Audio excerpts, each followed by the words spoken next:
And in the latest, CBI has moved top court against bail to Unnao rape case convict Kuldeep Sengar. India Today has accessed central agency plea in which it called the Delhi High Court's order suspending Sengar's life sentence contrary to law and purpose, and opposed the finding that the former BJP MLA was not a public servant at the time of the offence. The CBI has said that the High Court erred in law by failing to adopt a purposive interpretation of the POCSO Act, which aims to punish the exploitation and sexual abuse of children by public servants or individuals wielding political or social authority. The High Court in its order has said that Sengar has spent 7 years in jail and that extending his incarceration would violate Article 21. The court further said that the argument of a threat to the survivors is unacceptable. Meanwhile, protests continue against the bail order. Women on Friday staged a protest outside the Delhi High Court and demanded the cancellation of Sengar's bail. So protests very much on as far as this issue is concerned. Meanwhile, the CBI has now moved the top court in this matter. जो संदेश गया देश की बच्चियों के लिए, वो मैं समझता हूँ रोंगटे खड़े कर देता है। कुछ वर्ष पूर्व एक विजुअल देखा कि गुजरात में माल्यार्पण हो रहा है। अभी ये देखा एक उत्तराखंड का मामला है।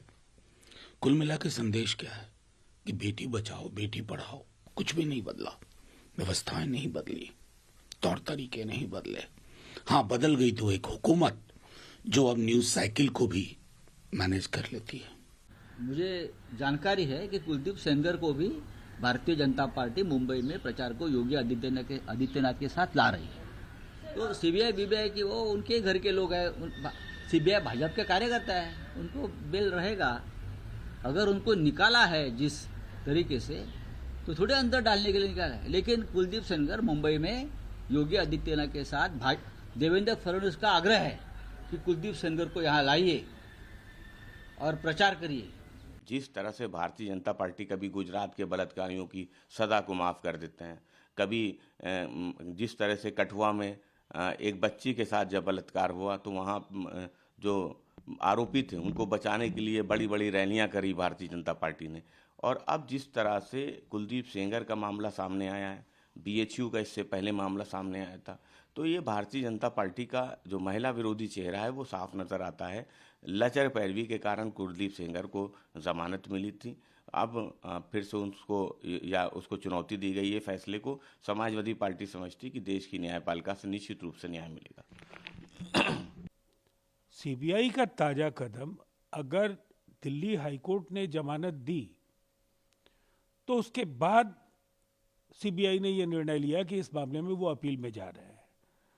न्यायिक फैसलों में किसी भी सरकार की कोई भूमिका नहीं होती और इसे सुनिश्चित करने के लिए समय समय पर केंद्र सरकार ने कई बड़े फैसले लिए कि व्यक्ति का जुड़ाव किसी भी दल से हो सकता है, किसी गठबंधन से हो सकता है, लेकिन अगर उसके खिलाफ साक्ष्य हैं तो जो भूमिका है इन्फोर्समेंट एजेंसीज की, उससे कभी भी कोई कोताही बरतने का काम केंद्र सरकार ने नहीं किया है।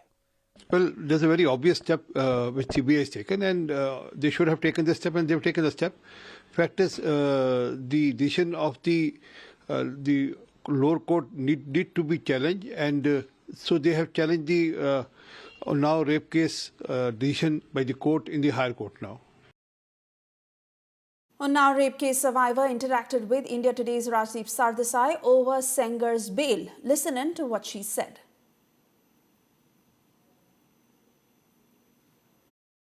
जो संदेश गया देश की बच्चियों के लिए, वो मैं समझता हूँ रोंगटे खड़े। मेरे साथ में रेप किया, उसके बाद मेरे पिता को मार दिया गया जी। 2019 मेरा एक्सीडेंट कराया गया और उनकी मौसी जो सरोज दीदियां हैं, उनकी मौसी बोल रही मेरा बेटा निर्दोष है। और रोड एक्सीडेंट तो बहुत सारे होते हैं, तो रोड एक्सीडेंट नहीं, वो एक्सीडेंट कराया गया था ताकि हम मर जाएं और केस खत्म हो जाए। उनका बेटा बाइज्जत बरी हो जाएगा। तो ये मेरे साथ अन्याय हुआ है। क्या आप चाहती है कि राहुल गांधी को, क्या आपने कहा कि हमें एक कांग्रेस शासित राज्य में जाना है जहां आपको लगता है सेंगर की पहुंच नहीं है, क्या आपको डर है कि सेंगर कहीं भी पहुंच सकते हैं? जी, हमें डर है, सेंगर कहीं भी पहुंच सकते हैं और कहीं भी मरवा सकते हैं। अब मेरी रोजी रोटी बंद हो गई है, क्योंकि मेरे हस्बैंड ड्यूटी नहीं जा पा रहे हैं। मेरे बच्चे हैं दो, एक 1 साल का बच्चा है, एक 2 साल का बच्चा है। मेरी सास विकलांग है। परिवार में कोई सदस्य नहीं रह गया। पिता को तो मार ही दिया वो लोग, जो मेरे पिताजी को मार दिया वो लोग, सारे लोग बाहर हैं। मेरे चाचा ने ऐसा क्या कर रखा? उन्होंने ना किसी बेटी को छेड़ा, ना ही किसी बेटी के साथ रेप किया, और ना ही किसी के साथ कुछ किया। वही लोग उल्टे उल्टे केस लगाते थे और वही लोग आरोप लगाते थे। वही लोगों ने जेल भेजा मेरे चाचा को। मेरे पापा की 13वीं नहीं हुई, मेरी चाची की 13वीं नहीं हुई। मेरे घर में 3-3 13वीं पड़ी हुई हैं। उनको बराबर पैरोल बेल मिलती रही, लेकिन मेरे चाचा को पैरोल बेल नहीं दी गई, क्योंकि इतना पावरफुल इंसान है कि पैसा कोर्ट को दे देता है, कोर्ट बेल देती ही नहीं है, खारिज कर देती है। अब सीबीआई सुप्रीम कोर्ट चली गई है, आपका क्या कहना? मेरा तो यही कहना, अगर पहले इसी चीज में बहस मेरे एडवोकेट महमूद प्राचा के साथ वो सीबीआई के वकील वगैरह सब छुपे छुपे घूमते थे, क्योंकि उस टाइम में कोर्ट में प्रेजेंट रहती थी। मैं अपने बच्चे छोड़ के, अपना परिवार छोड़ के, अपने बच्चों को छोड़ के, अपने हस्बैंड को बिना खाना बनाए सब कुछ करके बना के रखी थी। एक अपने पति को मैं गर्म रोटी नहीं खिला पाती थी। बताइए कि मैं कोर्ट जाती थी, उस टाइम मुझे वहाँ नजर नहीं आते थे वो लोग। सिर्फ मेरा वकील और अपोजिट के वकील रहते थे, क्योंकि उनको जीत मिलनी थी, इसलिए वो उनके वकील रहते थे। अरे यही चीज अगर पहले करती तो क्या पता मुझे न्याय मिलता अच्छे से। अब ये बताइए कि सीबीआई ने कहा है कि बाहुबल हैं, उनके पास ताकत है, उनका छूटना ठीक नहीं होगा। जो बातें आप कह रही थी वही कह रही। बाहुबल से मतलब नहीं होता है, बलात्कारी होता है। वो कितना भी बड़ा नेता हो, नेता नहीं होता है, वो दरिंदगा ही होता है। सीबीआई ने यही लिखा है कि उनके छूटने से केस प्रभावित हो सकता है, वो प्रभावित कर सकते हैं। अब आप ये जो सीबीआई का से प्रभावित हो सकता है, लेकिन इसमें तो केस भी छूटेगा। ठीक, अपील पे सुनवाई होती है। ये कानून का संविधान का ऑर्डर है, लिखित है, कानून है कि अपील में इंसान बरी नहीं होता है, उसको सजा ही भोगनी पड़ती है।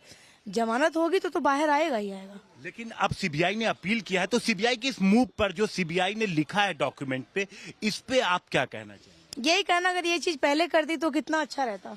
तो अब आप आगे आपका क्या एक्शन होगा? मेरा यही एक्शन है कि मैं भी कोर्ट जाऊंगी, ताकि हम भी जैसा आपके सामने खड़े अपना दुख दर्द बताएं, जैसा आप मेरी सुनेंगे, मुझे भरोसा है।